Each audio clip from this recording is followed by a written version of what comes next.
Et bonjour à tous, on vous retrouve pour un nouveau film, encore une fois sur Prime Video.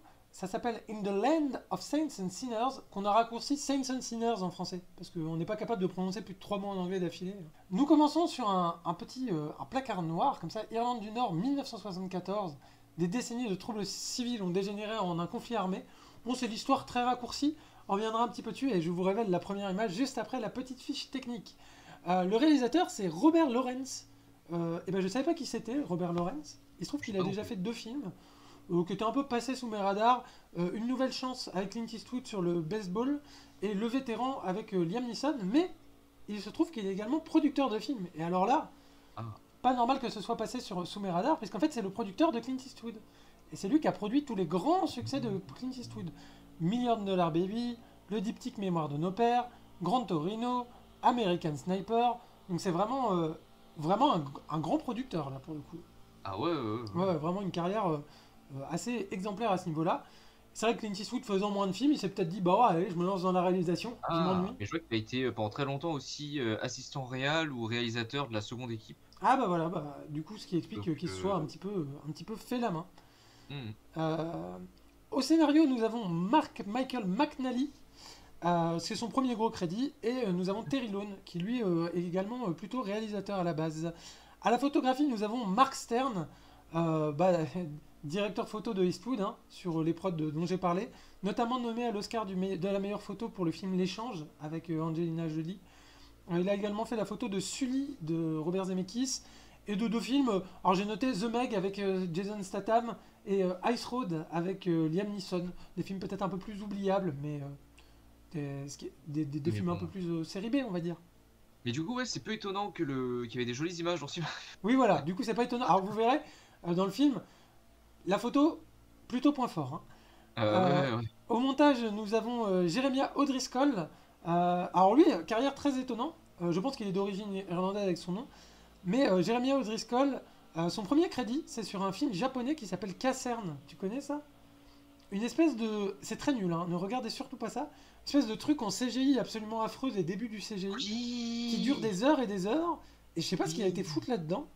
Et alors après, tout de suite, il se met à bosser en montage pour Robert Zemeckis. Et notamment, c'est lui qui fait le montage du Pôle Express, de Beowulf et de la plupart des films de Zemeckis par la suite. D'accord. Donc carrière très étonnant. Et aussi Hacker de Michael Mann. Donc quand même plutôt pas mal aussi. En termes de montage, Hacker, il y a du taf, hein. Qu'on aime ou qu'on n'aime pas le film, ça c'est quand même un point très fort du film. À la musique, nous avons Diego Baldenweg. Il est né en Australie, il a travaillé en Allemagne sur des. Alors, j'ai pas spécialement cité d'œuvres sur lesquelles il a travaillé, car c'est principalement des films allemands ou des séries suisses ou ce genre de choses. Mais je ne savais pas ce qui était connu, mais c'était sans doute très bien. Musique. La musique sera également un point positif dans le film. Au casting, nous avons Liam Neeson. Alors Liam Neeson, je vais quand même faire une petite parenthèse, parce que Liam Neeson, les plus jeunes le connaissent quand même depuis Taken, et c'est quand même un peu le nouveau Charles Bronson, quoi. C'est-à-dire il fait des films de vengeance Un de peu moins en ça, moins ouais. bien, quoi. C'est un peu ça son devenir actuel. Il est en devenir Charles Bronson. À la base, c'est un très grand acteur, hein, Liam Neeson. C'est La Liste de Schindler, c'est des gros films. Voilà, je me permets juste de resignaler ça pour la jeune génération qui nous regarderait. Liam Neeson est un grand acteur. Nous avons Kerry Condon, qui est sans doute l'actrice irlandaise la plus connue. Elle a joué dans Rome, la série, elle a joué dans Better Call Saul, et elle a été nommée à l'Oscar pour Les Banshees d'Inisherin, très récemment, film qui se déroulait déjà en Irlande. Nous avons Jack Gleeson, qui jouait Geoffrey dans Game of Thrones, et nous avons deux gueules obligatoires, hein, parce que quand on fait un film en Irlande, on est obligé d'avoir des bonnes gueules d'acteurs, et donc là c'est Ciarán Hinds et Colm Meaney. Alors des fois ça peut être Brendan Gleeson, ça peut être d'autres gens, tu vois. Ça peut être John Cirelli, par exemple. Bon voilà, là c'est Mais Sharon Hinds et Colm Meaney. Vous verrez leur tête, vous allez dire ah oui mais je les ai vus dans 50 films. Bah voilà, et on a toujours plaisir à les voir. Par ailleurs, Mais du voilà, coup, le Geoffrey de Game of Thrones, c'est cool de le revoir, parce qu'à la base, il ouais, avait mis fin à sa carrière suite au harcèlement qui s'était pris à cause des connards sur Internet. ouais, c'est vrai, c'est vrai. Et par ailleurs, donc très Bah bon acteur oui. dans Game of Thrones, même si son personnage est Bah oui, détestable, il le rendait très bien détestable. Et en fait, acteur très polymorphe, qui est capable de jouer des personnages très différents, et toujours très singulier parce que c'est quand même un acteur qui a une tête singulière, quoi. oui. Qui a une tête assez mémorable, quoi. Une gueule, Oui, quoi, oui. comme on dit aussi, hein. Il va rejoindre les autres, il va remplacer les autres. C'est un Gleason, mais il n'est pas de la famille Gleason. Bon, il y en a marre de ce carton noir. Nam, je mets une image. Oui. J'espère qu'elle va être jolie. Je confirme qu'elle est jolie. Je sais déjà qu'il y a une très belle voiture française dessus. Et je te laisse Ah. faire le pitch. Alors, donc, bah, Irlande du Nord 74, on nous parle, voilà, les conflits et tout. Donc, on est en plein pendant la guerre civile irlandaise, qui était une époque pas des plus joyeuses. Sachant que Et c'est l'Irlande du Sud était devenue indépendante, hein, ce qu'on connaît actuellement c'est sous, ça. sous le nom d'Irlande, mais que l'Irlande du Nord est toujours rattachée, et encore aujourd'hui, au Royaume-Uni, parce qu'en Irlande du Nord, à la différence du reste de l'Irlande, notamment il y a une différence religieuse. C'est-à-dire qu'eux, ils C'est sont, ça. ils sont anglicans, alors qu'en Irlande, l'Irlande, le pays, ils sont plutôt catholiques. Mais il y a toujours quand même, les populations sont un peu mélangées, forcément, Mhm. et donc il y a toujours l'IRA, l'armée républicaine irlandaise, qui fait des attentats en Irlande du Nord. C'est ça. Et Et le qui film réclame la s'ouvre. réunification de l'Irlande, encore aujourd'hui par ailleurs. Oui. Pas Et l'IRA puisque le, c'est désarmé, mais Et du coup, voilà, le film s'ouvre bah, sur un attentat. voilà, ça fait boum. Attentat qui va mal se passer. Parce que la voiture qui va exploser va certes tuer les gens dans le bar, ce qui était prévu, mais également une famille et des enfants, enfin une mère et des enfants qui passaient par là. Ce qui va pousser les quatre terroristes à faire leurs valises et à aller se planquer dans l'arrière-pays bah, pour se faire oublier parce qu'ils ont un petit peu tué les mauvaises personnes. C'est-à-dire que là, ils sont au point où, que ce soit l'IRA ou les flics, ils veulent plus entendre parler d'eux. Enfin, et voilà. On leur a bien fait comprendre que s'ils reviennent, ils sont butés. Et ils sont recherchés par la police également, parce que c'est un petit attentat. Très rapidement, il y en a au moins deux qui arrivent dans la presse. Hmm. Donc on va se obligé de se planquer. Mais il s'avère que l'arrière-pays dans lequel ils vont aller, il y a une certaine personne du nom de Finbar, Liam Neeson, du Qui coup. est au fond là sur l'image, on ne le voit pas très bien. Qui a un C'est ami ça. policier par ailleurs. C'est ça. Donc voilà, déjà on peut voir voilà, l'Irlande dans ce film est Moi, magnifique. en fait, je savais pas du tout que le film se passait en Irlande. Alors, moi, tu sais, je Mm. vois Liam Neeson, je lance le film, tu vois. Un peu Et, pareil, euh, oui. et en fait, quel plaisir de voir des paysages d'Irlande matin, midi et soir, hein. C'était super beau, Ouais. toujours bah, très très nuageux, très ventueux et tout, mais des couleurs magnifiques tout au long du film. Et du C'était coup, du c'était coup, la super bonne beau. nouvelle, c'est qu'on n'est pas dans un Taken-like Oui. habituel et qu'on va voir un film qui va quand même avoir des ambitions un petit peu supérieures par rapport à certaines productions un petit peu plus commerciales Et, avec Liam Neeson. et notamment, je sais plus si à ce moment-là du film on l'a déjà eu. Enfin, j'imagine que oui. Il y a la musique, Ouais, musique très surprenante parce que c'est une musique de western. c'est ça, c'est une musique qui à la fois prend parfois des teintes irlandaises, et d'ailleurs la musique irlandaise, enfin, c'est un des fondements de la musique américaine. Je pense Bien sûr, bien sûr. avec le blues et la musique africaine en général, je pense que l'autre grande inspiration qui donne plutôt la country d'ailleurs, et le folk, et après le rock à terme, qui est un peu une fusion des deux, des deux influences, euh, effectivement, donc des petites teintes irlandaises, et c'est une musique qui est très, en fait, on est dans un film irlandais, quoi. Clairement, à la fois par les paysages qu'on voit, à la fois par la nationalité de la production du film, et à la fois par la musique. Et en fait, cette culture, elle est tellement, tellement belle, tellement riche, que déjà, ça fait un film intéressant, quoi. Dès le début. Et, euh, et les gens ont des jolis accents. Ouais, Liam Neeson, il fait très bien l'accent irlandais. oui, oui, parce que c'est pas d'origine chez lui. Oui. Et donc voilà, on va découvrir que ce personnage de Liam Neeson déjà est très fort au tir, Ouais, plus fort que le policier local. On va découvrir qu'il est vraiment dans le trou du cul de l'Irlande, ouais. parce que l'affaire en cours du policier, c'est le panneau de la ville qui a été défoncé par quelqu'un. Donc il cherche à savoir bah, qui a pété le panneau pour lui mettre une amende, quoi. Mhm. Donc voilà, on est quand même sur des affaires de haute volée, mais il s'avère que le Liam Neeson, enfin comme gagne-pain, est un tueur à gages. Eh oui. Et Un ouais, ouais, tueur à ouais. gage aussi, un petit peu mood euh, intellectuel, on va dire. Parce que c'est Oui. aussi, on apprend aussi quand même que c'est quelqu'un qui lit pas mal de livres. On apprend qu'il s'est mis Et notamment à Dostoïevski, ce qui aura une importance un petit peu dans la matrice du film, on va dire, par la suite. Ce sera un petit peu repris. Il y aura une influence de cette œuvre-là, en tout cas. Et donc un personnage plus intéressant que les personnages qu'il nous a joués dans ses dernières productions aussi, puisque on oui, a oui. un intello et un tueur à gages, et ça fait un mix assez, assez détonnant, on va dire. Et il s'avère que la date du coup de 79 est importante. Bon, d'une part pour le 74, hein, je euh, crois, non? 74 Ouais. peut-être. Enfin, années 70 est importante d'une part pour comment le cadre, parce que c'est une période trouble en Irlande, mais également parce que du coup le personnage de Liam Neeson est quelqu'un qui a fait la Seconde Guerre mondiale. Mhm. En fait, c'est quelqu'un qui, du retour de la Seconde Guerre mondiale, n'a pas réussi à retourner pleinement à la vie civile, comme c'est arrivé pour plein de personnes. Et donc lui, c'est pour ça il est parti pour faire tueur à gages derrière, et qui est pas un métier qui a l'air de trop lui plaire. Non, disons qu'il prend pas de plaisir à tuer des gens, même si c'est des salopards, quoi. C'est ça. C'est pas, Euh, c'est juste un job qu'il a fait parce que voilà, il était un petit peu à la dérive, il est dans un trou perdu. De toute façon, on voit qu'il est complètement inadapté à son milieu. hmm, Euh, et, euh, et donc, ce qui fait qu'il se retrouve dans cette contingence-là. J'ai mis cette image-là parce que juste c'était beau. Voilà, juste pour vous dire, vraiment, hein, même un petit coin, une petite route. J'ai l'impression de faire comme les fans du Japon sur Twitter, tu sais. Non, mais c'est juste une route pourrie. Bah oui, mais elle est belle la route pourrie, quoi. oui. Elle est belle en Irlande, quoi. C'est pas de ma faute. C'est pas de ma faute s'il y a des pays qui sont beaux. J'y peux rien. Et d'ailleurs, petit point rigolo dans le film, il pleut pas beaucoup dans ce film. Ouais, c'est de la science-fiction.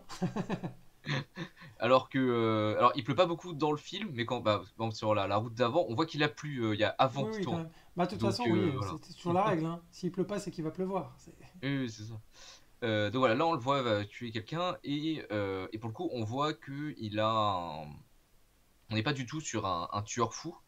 On est sur quelqu'un qui au contraire va prendre son temps et même va avoir un certain respect envers la personne qu'il va tuer. Parce qu'il va lui laisser le temps de parler, le temps bon, parce qu'il a sa personne a des dernières paroles, ce genre de choses. On n'est pas sur quelqu'un de comment oui, c'est ça, qui aime faire du mal Hmm, ou tuer, et au contraire, même cet assassinat est assez dur pour lui, parce qu'on le voit pleurer. hmm. Et suite à cet assassinat, il va décider de prendre sa retraite. Eh oui. Euh, Voilà. Toutefois, on peut quand même dire qu'il est implacable, malgré tout. C'est-à-dire Oui, que on sent quand même que c'est quand même pas les états d'âme qui vont l'étouffer, il va faire son taf, quoi. c'est ça. Ça, c'est quand même assez, Euh, assez marqué. Voilà la scène en question. D'ailleurs, euh, scène très réussie en mm, termes d'écriture, en termes de jeu, où le gars va effectivement dire je m'attendais à être tué, etc. Et qui sort complètement des clichés du. Parce que ces scènes-là, on l'a déjà vu, le mec qui creuse sa tombe, qui va se faire tuer par un tueur à gages, on l'a vu mille fois. bien sûr. Et, euh, et là, on a deux personnages qui pour le coup, c'est ça qui est intéressant, c'est.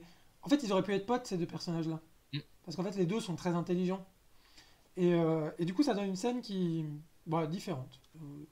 Et puis même, tu as l'impression que c'est plus dur à vivre pour le tueur que pour la personne qui va se faire Ouais. tuer. Ce qui est plutôt intéressant aussi, ce qui est bien un signe que oui, il était temps pour lui de prendre sa retraite. Hmm. Donc on peut voir là, c'est sa voisine chez qui il mange, dont le mari est très malade et alité. Hmm. Et donc il lui tient compagnie en journée. On sent aussi voilà, que c'est quelqu'un qui est assez solitaire. Il a quelques personnes qui voient sa voisine, le flic, les habitués de la ville quand ils vont dans le bar local. Ouais. Mais c'est tout. Il n'a pas vraiment de vie personnelle à en parler. On apprend qu'il était marié, mais que sa femme est décédée. Hmm. Et je crois qu'on apprend plus tard dans le film qu'elle est décédée pendant la Seconde Guerre mondiale, quand lui était au front. Hmm. Euh, Moi, le film d'ailleurs, après la première scène de l'explosion, cut tout de suite sur ce personnage-là et ne nous fait pas du tout une introduction de ce personnage-là. Alors moi, j'étais un petit peu perdu au début. Je me disais, mais qu'est-ce qu'il fout? Pourquoi il tue des gens? C'est quoi en fait, on reconnecte les wagons un petit peu au fur et à mesure. c'est ça. Et le film fait quand même plutôt confiance à l'intelligence du spectateur de ce point de vue-là. Ce qui est toujours mieux que de faire une exposition lourdingue. On commence direct dans l'action et voilà, si on se laisse un peu porter. Parfois, on peut être un petit peu déstabilisé au début du film. Mais au final, tout est plus ou moins bien expliqué et on comprend un peu quels sont les enjeux ici présents. Et voilà nos amis les terroristes, enfin nos amis, pardon, pas du tout. Cette phrase est très étrange, c'est pas ce qui m'a pris. Voilà des personnes qui sont terroristes euh, et qui, le temps d'un film, sont nos compagnons de route. Non, je m'enfonce, c'est terrible. Donc voilà des terroristes. C'est ça, c'est les terroristes en planque. Et bon, ce qu'il faut comprendre, c'est que la madame à gauche, c'est la chef, Ouais. et elle est plutôt vénère. Euh, on est sur de la terroriste convaincue d'être dans son bon droit. Quand bien même ils auraient fait quand même une très grosse connerie, parce qu'ils ont quand même tué des gosses Mhm. et leur mère. Elle est en mode, bah, c'est pour la cause, donc ça va.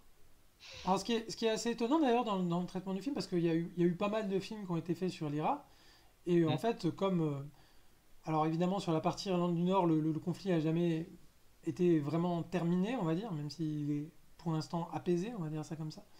D'ailleurs, j'ai vu dans des statistiques récentes, petite anecdote, que désormais il y avait plus de catholiques que de protestants en Irlande du Nord, Ah, donc qui naissaient. Donc il se pourrait que ça rebascule à un moment. Mais en tout cas, dans les films récents qu'il y avait pu avoir sur l'IRA, il y en a eu pas mal, hein. Depuis, je pense que l'un des plus connus, c'est peut-être Ennemi rapproché avec Brad Pitt et Harrison Ford, qui est un film des années 90, et où quand même on présentait toujours les terroristes de l'IRA, parce que vous savez, euh, les terroristes c'est les méchants.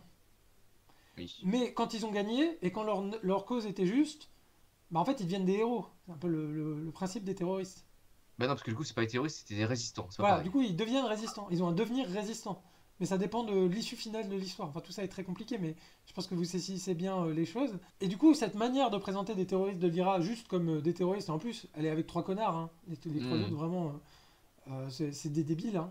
On se Mm. demande ce qu'il faut. Et puis c'est même son frère là, même son frère là est même un mec absolument abject et on va le voir par la suite. Et c'est lui qui va un Oui. peu déclencher les enjeux du film. Voilà, on nous représente. C'est plus du tout les terroristes de l'IRA où on est en train de se poser des questions éthiques sur qu'est-ce qu'ils font, c'est bien, c'est pas bien, c'est les méchants. Eux là, Oui.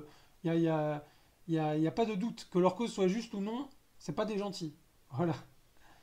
Ce qui peut être un peu déstabilisant hein, par ailleurs, parce qu'on revient à une figure du terroriste qui est très années 90 quoi d'une certaine manière. Même Oui, peu oui, qui est années qui est 80 très même. cool. Sachant que voilà, le personnage principal, le Liam Neeson, n'est pas un gentil pour autant, Oui voilà. même si c'est le personnage principal.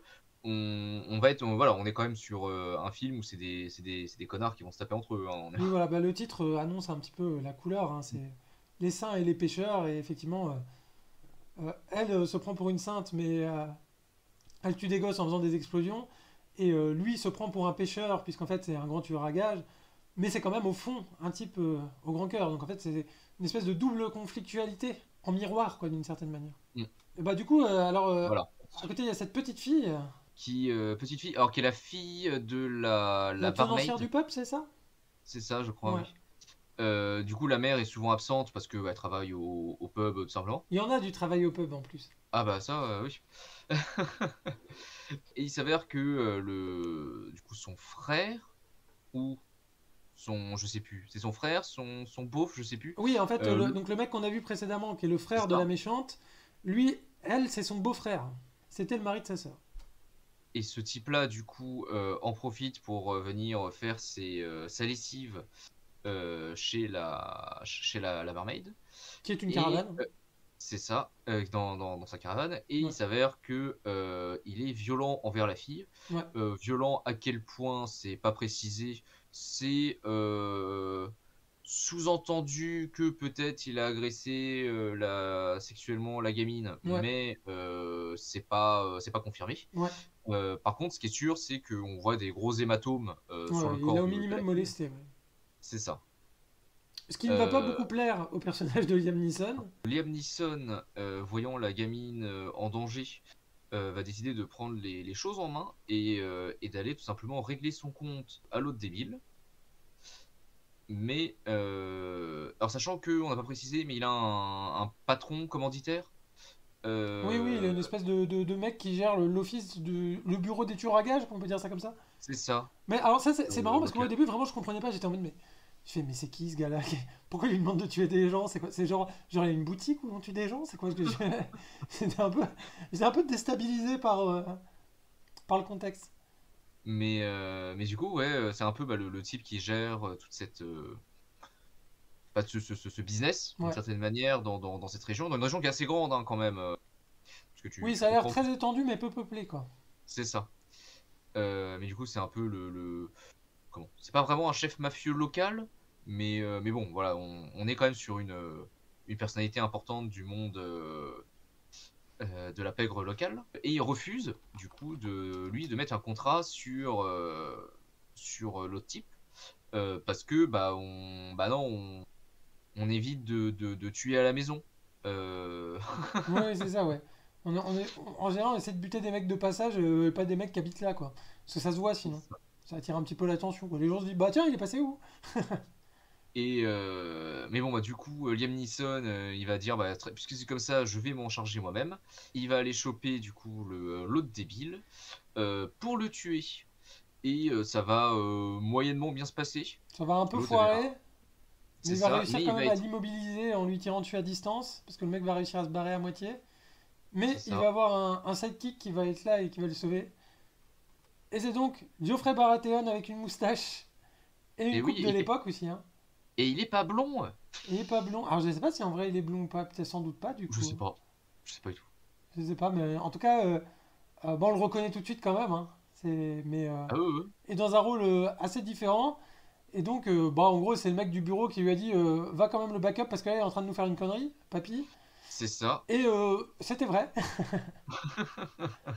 Papy, il a fait une belle connerie, mais pour le coup, voilà, on peut revenir vite fait sur ce personnage qui est Ouais, plutôt sympathique très aussi. intéressant.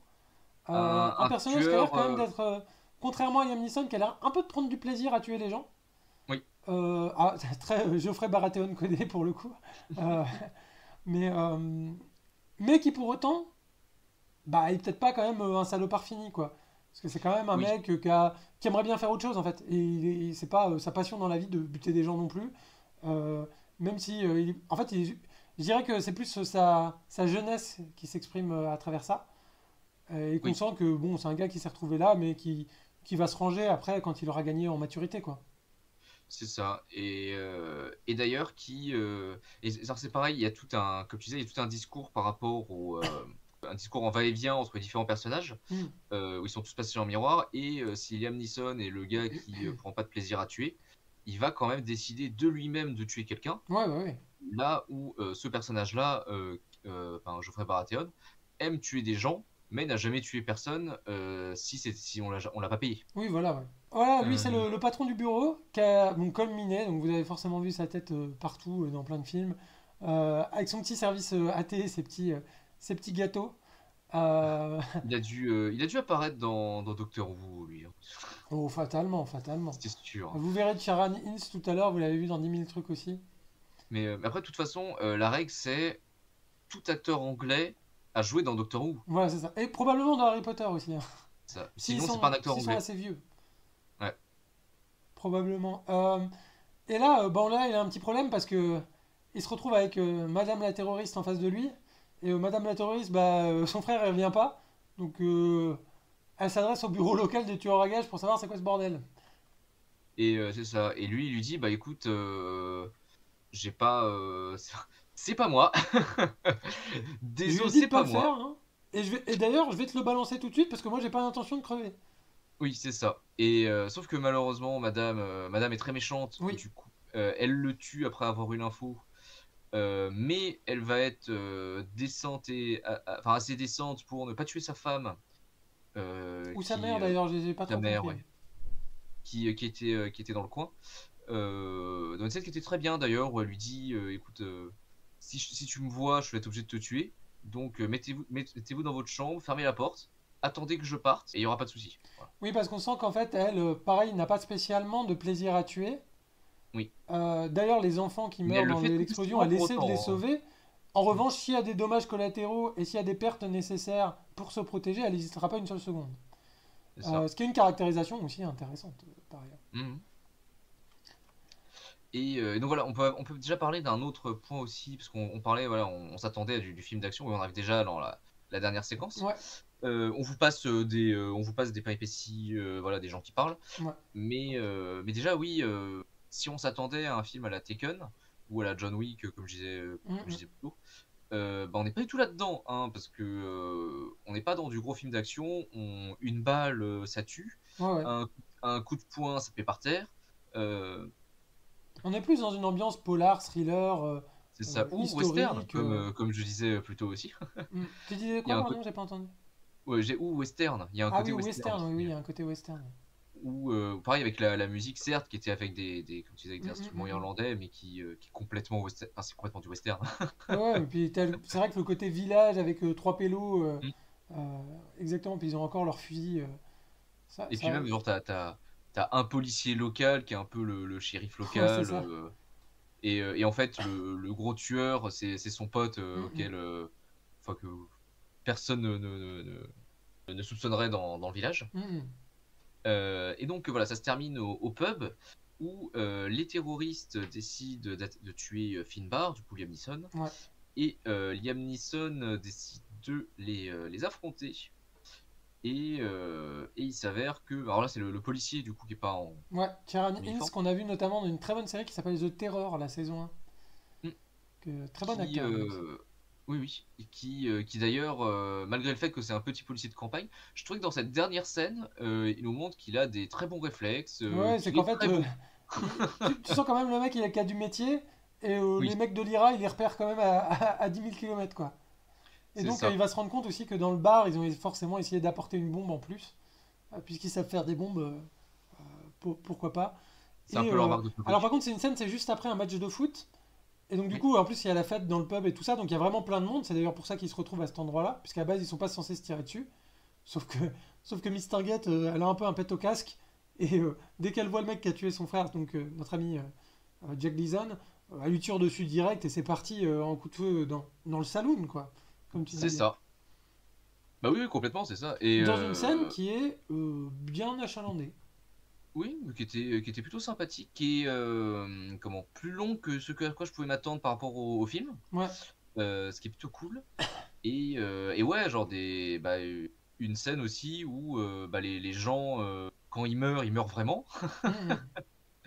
Et puis ils galèrent, hein, ils galèrent à se tirer dessus, ils galèrent à se taper dessus. Non, on est plutôt sur un truc qui se veut assez réaliste. Mais bien entendu, les gentils gagnent, les méchants meurent. Liam Neeson va tuer Miss Target. Ah oui, là c'est quand voilà, ils vont Donc se là, ils se rencontrer. retrouvent. Un peu le duel entre les deux. Moi, je trouve elle est assez crédible dans le rôle, hein. C'est quand même une bonne actrice parce que c'est Mm. pas un rôle. Elle joue quand même une chef terroriste avec des côtés un peu zinzin. Ça peut vite devenir ridicule. Et je trouve qu'elle est très. Elle a une espèce de froideur qui quand même fait que ça fonctionne. Et une dureté. Et c'est un méchant qui change un petit peu c'est un authentique méchant, mais qui change un petit peu Oui. de l'ordinaire, quoi. Euh, la bombe fait boum. J'ai réussi à prendre ce screen assez marrant de quand elle fait boum Ah au oui. début. Bah oui. Alors lui il va se faire vaporiser dans Voilà, la trame d'après. exactement. Et C'est donc, assez surprenant d'ailleurs, je m'attendais pas à ce que genre ils ont dit qu'il y avait une scène effets spéciaux, ça allait être celle-là. ouais, ouais. Et enfin effets spéciaux, on s'entend, un Oui, truc un peu oui, compliqué. une explosion en CGI, quoi. Et voilà, et ça se termine bien entendu dans une église. Bah oui, oui. Bah, Voilà, Saints and Sinners, hein, on l'a dit, c'est bien dès sûr, le bien sûr. titre, hein, c'était annoncé. Où Liam Neeson ne va même pas lui tirer dessus, il va juste attendre qu'elle meure. Et un peu la rassurer d'une certaine manière, parce que ça sert plus à rien d'en rajouter, Mhm. quoi. Oui, oui, c'est ça. Ça aussi, c'est un truc qui est un aspect qui est assez pas mal dans le film. C'est que, certes, il a tué quelqu'un, mais après, derrière, il va toujours essayer de désamorcer les situations. Ouais, Et, euh, et ouais, c'est vraiment elle qui va relancer le truc à chaque fois. oui, oui, voilà, c'est-à-dire que lui, bah, ce qui est différent, c'est qu'elle, elle est motivée par des volontés qui la transcendent, notamment un combat pour l'indépendance, la réunification, qui la transcende complètement, mais qui la dépasse aussi. Parce que Mm. là, quand même, elle se retrouve à poser des bombes dans un pub, dans un endroit où ça n'a rien à voir. Enfin, elle est complètement dépassée par ça. Et en fait, c'est quelque part sa rage qui fait d'elle un leader, mais c'est aussi ce qui fait que bah, elle n'arrive pas à s'arrêter, quoi. Enfin, Ah oui, oui. Mais ça fait ouais, que le personnage s'est retrouvé complètement déconnecté voilà. de la réalité et comment, ses actions et la cause sont plus du tout Oui, en voilà, accord. elles sont plus du tout en corrélation. Et en fait, d'ailleurs, c'est ça qui est intéressant, c'est de montrer comment un personnage qui, à la base, a un combat ou une base qui peut Mhm. être discutable, qui est bien Oui, sûr, oui. mais en tout cas qui est maintenant complètement déconnecté. C'est-à-dire au fil du temps, tout ça s'est distendu. Et en fait, c'est une spirale, un mécanisme qui l'entraîne vers sa mort, quoi, d'une certaine manière. Un petit peu comme le personnage de Liam Neeson qui était à la guerre et qui a été dans une spirale et qui a pas réussi à s'en sortir, mais qui lui Mhm. sans l'éloigner quand même petit à petit. Et à la Oui. fin, arrive à s'en éloigner d'ailleurs. Et Geoffrey Baratheon est mort, voilà. Oui. Encore. Alors d'ailleurs, à ce propos, je fais une petite parenthèse. Dans le film, il y a pas mal de foreshadowing. Mm. Euh, Notamment le personnage euh, de Jack Gleason qui dit ah oui je vais partir aux États-Unis, je voudrais faire de la musique. Bon bah évidemment on sait qu'il va mourir. Mm. À un moment il dit oui une fois j'ai tué une femme, elle était en train de chialer. Bon bah évidemment on va se dire que Liam Neeson va se retrouver dans la même situation et va pas être, ça va pas du tout se passer pareil. Il y a du foreshadowing, c'est pas le foreshadowing le plus subtil du monde. C'est-à-dire que je peux pas dire que le Non. film m'est beaucoup surpris. Alors, du coup, le film est assez cohérent, hein, on comprend vers où il Ah va. oui, oui. Mais le film, parfois, se désamorce peut-être tout seul. C'est-à-dire, parfois, surligne un petit peu. Sur les foreshadowing, j'ai trouvé ça un petit peu trop appuyé. Voilà. Et ça se finit par il offre un crime et châtiment de Dostoïevski à son pote, puisque c'est un peu matriciel. Pour conclure, bon, moi je dirais que la plus grande qualité du film, c'est, je dirais, sa qualité de production générale. On a une très bonne photo, une très bonne Mm. musique, des bons Mm. acteurs, un scénario qui est quand même bien écrit, qui se tient, qui est intéressant, qui a des layers. euh, Tout se tient quand même bien. D'ailleurs, j'étais assez étonné parce que les critiques sont pas très bonnes et je pense que les gens ont maintenant une mauvaise image de Liam Neeson. D'ailleurs, là, vous avez vu, j'ai mis l'affiche française. On a l'impression que c'est un Taken-like. Les affiches Oui. américaines et britanniques sont pas comme ça et montrent que c'est plutôt un film historique et un film qui a une autre dimension. Et je pense que les gens se sont un petit peu arrêtés à ça. Soit parce qu'ils ont été déçus de ne pas avoir un Taken-like, ce qui est un peu dommage, soit parce que ils se sont dit oui, bon, malgré tout, c'est pas si intelligent, c'est pas si bien fait. Si quand même, c'est bien fait, c'est pas mal. Après, je trouve que le film a quand même quelques tout petits défauts dans le rythme parfois. C'est-à-dire dès l'instant où les terroristes ils sont là dans le village et qu'on comprend qu'ils se tournent un peu tous autour, bon, on comprend que ça va péter quoi. Oui, c'est ça. Et on comprend, mais ils se tournent un peu autour pour rien pendant un peu longtemps. Avec et je trouve aussi que ce prétexte de la petite fille qui a été agressée, donc du coup il se met à tuer un gars et ça met le feu aux poudres. Bon, tout ça, c'est pas la partie la plus intelligente du film et la plus intéressante du film. Je trouve que le début et la Ça peut fin faire sont un peu bien un plus. prétexte. Voilà. Je trouve que le début et la fin sont beaucoup plus ambigus, beaucoup plus intéressants, avec des scènes. Justement, toutes les scènes qui font pas avancer l'histoire, en fait, sont les scènes les plus intéressantes. La scène où il parle avec Jack Gleason, la Mm. scène où il tue le gars au début. En fait, c'est toutes ces scènes-là qui font le film. Les scènes qui vraiment font avancer le scénario, par exemple, quand les terroristes sont dans leur planque, tout ça n'a pas, Oui, bon, c'était pour pas moi, très pas intéressant. grand intérêt en réalité. Euh, et d'ailleurs, on aurait pu la réduire à l'os, quoi. Parce que dans le western un peu moderne, justement, on part du principe que tous ces enjeux-là sont déjà établis. De toute façon, ils vont se foutre sur la gueule, ils vont se tirer dessus dans un règlement de compte final. Donc, pas la peine de s'apesantir là-dessus. Donc, le film aurait pu voilà, être un peu plus sec là-dessus. C'est pas un défaut qui m'a entaché mon plaisir de voir le film. Et ces très beaux paysages irlandais, encore une fois. J'ai trouvé que le film le film était bien, c'est un film que je recommande.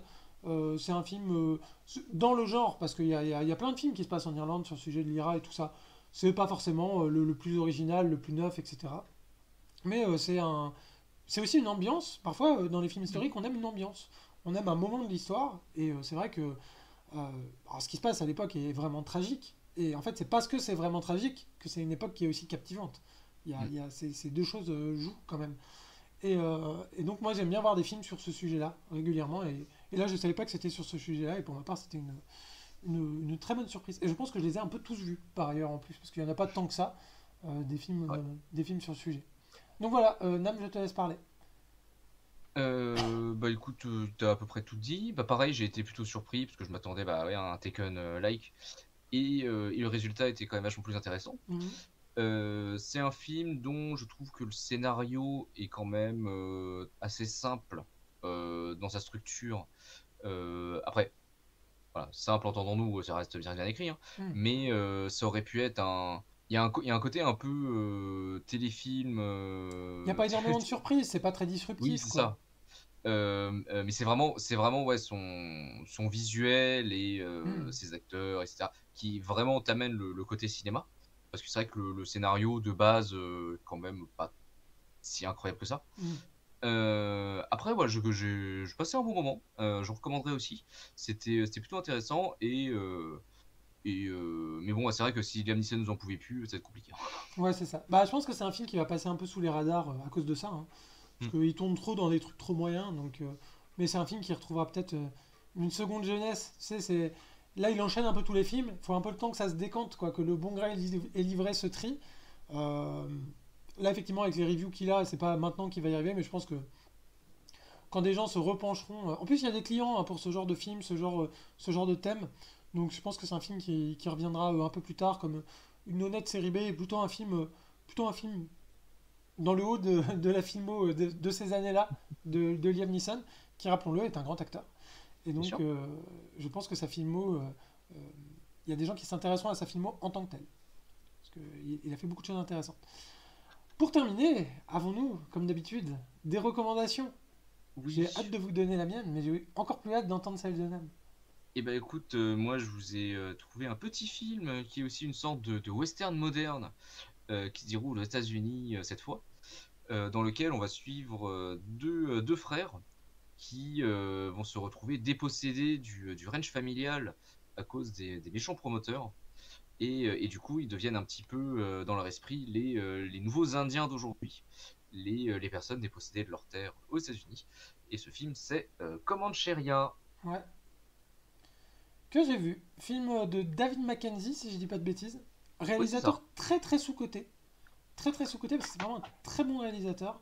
Et ce film a été nommé aux Oscars par ailleurs. C'était un peu la surprise de l'année. Et c'était très bien, voilà, je vous le recommande. Et Dans c'est avec Chris Pine. un Je sais certain plus qui a regard. d'autres. C'est Jeff Bridges sans doute. Ouais, Jeff Bridges, Chris Pine et Ben Foster. Donc Ah quand même voilà, c'est Ben un Foster casting qui qui est me pas manquait. dégueu, hein. Ouais, ouais, qui a beau casting. Et donc ils font un peu des braquages, quoi, si vous aimez Oui, aussi c'est ça. ça. Et Jeff Bridges, c'est le ranger qui les poursuit. Ouais, ouais. Film intéressant. Et ce réalisateur-là, faut vraiment se pencher sur. Pareil, on a un peu l'impression que c'est des films comme ça, un peu commerciaux. De loin, tu vois, on regarde le film, on se dit, Mhm. tiens, ça va être un truc un peu néo-western, avec un peu des scènes d'action. Beaucoup plus de fond que ça, quoi. Beaucoup C'est plus de ça. fond dans l'écriture, beaucoup plus de fond dans la mise en scène. Très intéressant. Moi, je vais vous recommander un film sur l'Irlande, avec Liam Ah, Neeson, parce que j'en ai vu un. ah, encore? Et oui, Liam Neeson, dans les années 90, il a fait un film avec Julia Roberts qui est pas très connu d'ailleurs, qui a eu son succès, mais qui est pas. Je te dis un film de Julia Roberts, un film de Liam Neeson, tu vas pas me citer celui-là. Et ça s'appelle Michael Collins. C'est un film biographique sur le leader Oui, de l'indépendance irlandaise, et c'est lui qui joue Michael Collins. Et c'est une d'accord. très belle fresque. Vraiment, c'est une fresque épique, comme on les aime. Et c'est réalisé par Neil Jordan, un très bon réalisateur irlandais. Une carrière aussi très très intéressante, très variée, dont on parle pas énormément, j'ai l'impression, qui est forcément plus à son prime maintenant, mais qui a fait des films dans des registres très différents. Il y a Alan Rickman aussi, pour dire que c'est un bon film. Ah, tiens. Si vous nous avez suivis sur YouTube, merci d'être arrivé jusqu'au bout. N'hésitez pas à liker, à commenter, à partager. On lit tout, ça nous fait plaisir. Et à bientôt pour un nouvel Actu Streaming. Bye bye. Au revoir. Voilà.